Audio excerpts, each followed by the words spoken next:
형제가족 여러분 안녕하세요. 오늘은 11월 7일 월요일 나병 환자의 속죄제사라는 제목으로 레위기 14장 10절부터 20절까지를 묵상합니다. 자, 오늘 내용은요.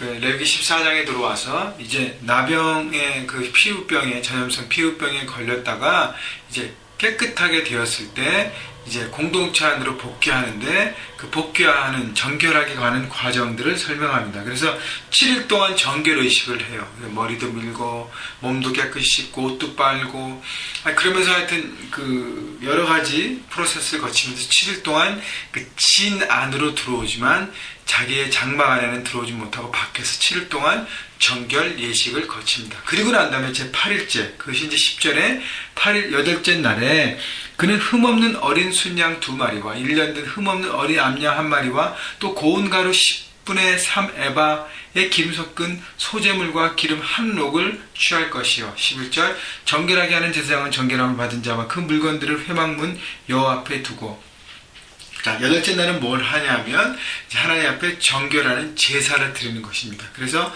흠없는 어린 순양 2마리와 1년 된 흠없는 어린 양 1마리와 고운 가루 10분의 3 에바와 기름 섞인 소재물과 기름과 이 모든 것들을 준비해서 제사장 앞에 섭니다. 그러면 제사장은 정결함을 받는 자, 그 사람과 그 물건들을 회막문 앞에 여호와 앞에 두고, 여러분 11절을 보게 되면 등장하는 사람이 제사장, 제사를 주관하는 사람이죠. 그리고 정결함을 받는 그 사람, 그리고 그가 드려야 될 그런 제물들, 그리고 회막문 여호와의 그 성막문 앞에 하나님 앞에 나아가는 것이 필요합니다. 결국은 예배를 받으신 분은 하나님, 여호와 앞에 둔다는 것은 하나님이고, 그 다음에 예배를 돕는 사역자는 제사장이고, 예배를 드리는 사람은 이제 나병으로부터 정결하게 받는 사람이고, 그리고 그것도 필요한 것은 바로 제물인 것입니다. 그래서 우리가 하나님 앞에 예배할 때 내가 예배하는 대상이 누군지를 분명히 아셔야 돼요.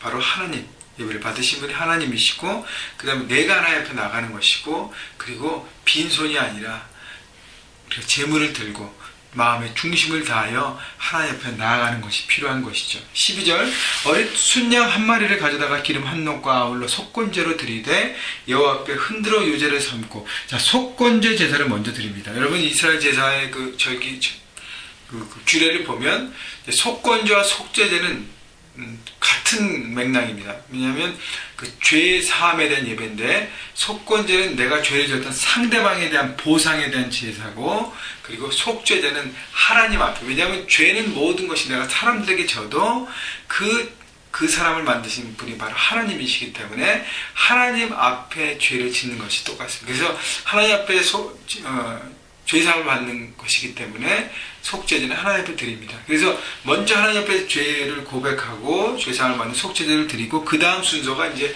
내가 잘못했던 죄를 지었던 상대방에 대한 배상과 보상의 의미로 속건제를 드리는데, 이 나병에 걸렸다가 회복되고 나았고 정결한 제사를 드릴 때는 순서가 반대입니다. 먼저 속건제를 드려요. 그래서 속건제를 먼저 드리는 의미는 뭐냐면, 나병에 걸려서 피부병과 전염병이 걸려서 전염성 피부병이 걸렸을 때는 내가 알게 모르게 내 주변 사람들, 공동체와 이웃들에게 피해를 준 것이죠. 그들에게 두려워하게 하고 그들을 어렵게 하고, 결국 내가 본의 아니지만 피해를 줬기 때문에 거기에 대한 책임과 배상을 다하고 보상을 다한다는 의미에서 속건제로 하나님 앞에 나갑니다. 그래서 13절 그 어린 순양은 거룩한 장소고 속죄제와 번제물 잡는 곳에서 잡을 것이며, 속건제물은 속죄제물과 마찬가지로 제사장에게 돌릴지니 이는 지극히 거룩한 것이니라.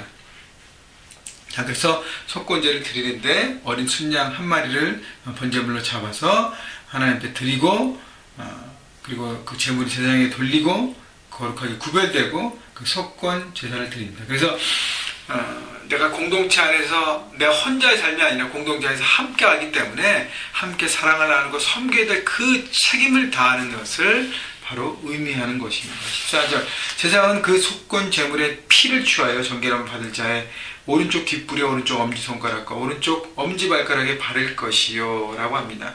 먼저 그 피를 취해서 피로 정결하게 되는 그 사람의 오른쪽 귀, 그 다음에 오른쪽 엄지손가락, 오른쪽 엄지발가락을 바른다 그랬습니다. 그래서 피를 바른다는 것은 정결하게 깨끗하게 하는 의식입니다. 그래서 귀라는 것은 머리에, 얼굴의 한 부분이고, 그 다음에 손은 우리 상체의 한 부분이고, 그 다음에 발가락은 하체의 한 부분입니다. 그 얘기는 온몸 전체를 정결하고 깨끗하게 씻어낸다는 의미가 있고요. 또 하나는 귀에 그 피를 바른다는 것은 우리가 하나님 말씀을 듣는 그 귀가 거룩하게 열려져야 된다는 것이. 왜냐하면 우리가 보통 죄를 지을 때는 말씀을 듣지 않고 거부했기 때문이지 않습니까? 그리고 손가락과 발가락은 우리의 삶, 행동, 그 모든 부분이 정결하게 씻어진다는 의미를 갖고 있는 것입니다. 그래서 우리 몸 전체가 정결함을 받고 새롭게 돼서 하나님의 사람으로 서게 돼야 된다는 것이죠.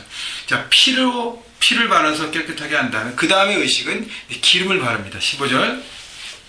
제사장은 또 그 한 녹의 기름을 취하여 자기 왼쪽 손바닥에 따르고 오른쪽 손가락으로 왼쪽 손에 기름을 찍어 그 손가락으로 그것을 여호와 앞에 7번 뿌릴 것이요. 자, 기름을 하나님의 제단 앞에 7번 뿌립니다. 기름이라는 것은 하나님의 임재를 상징해요. 그리고 거룩함으로 회복된다는 것을 상징합니다. 그래서 기름을 바르면서 하나님 거룩한 하나님의 사람으로 섭니다.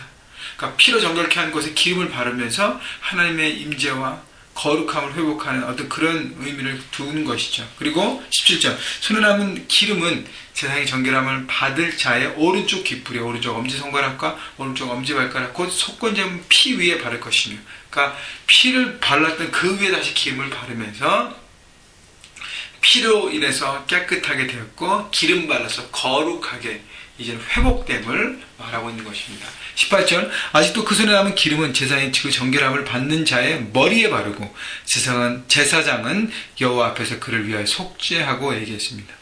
속죄하는 모든 과정의 마지막 부분 뭐예요? 기름으로 머리에 바른다는 것이죠. 여러분, 기름으로 머리에 바른다는 거룩함의 회복이라고 했는데 이제는 그 사람이 하나님의 자녀로, 하나님의 사람을 하나님의 백성으로 이제는 온전하게 돼서 이제는 새롭게 살아간다는 의미를 주는 것입니다. 거룩한 하나님의 백성으로. 그래서 피를 뿌리고 피를 바르고 기름을 바르는 것입니다. 여러분, 성령의 기름 부어주옵소서 우리가 간절히 기도하지 않습니까? 여러분, 하나님의 거룩하심을 믿고 날마다 그 기름 부음을 통해서 새롭게 날마다 하나님의 사람으로 회복되어서 영적인 제사장이 되어서 여러분 삶의 현장에서 그렇게 살아가라고 주님이 우리에게 말씀하시는 의미와 연결되는 것입니다. 19절. 또 제사장은 속죄제를 드려, 자, 속건제 했고요. 이제 속죄제를 드려서 하나님 앞에 죄사함을 받는 것이죠. 그 부정함으로 말미암아 정결함 받는 자를 위하여 속죄하고, 그래서 속건제, 속죄제를 같이 이렇게 하면서 하나님 앞에도 정결한 모습으로 서게 되는 것입니다. 그 다음에 그 후에 번제물을 잡을 것이요. 20절. 제사장은 그 번제와 소제를 제단에 드려 그리 위하여 속죄할 것이라. 그리하면 그가 정결하리라. 마지막에는 번제와 소제를 드렸습니다. 여러분, 소제는 하나님의 기쁨이에요. 감사해요. 그죠?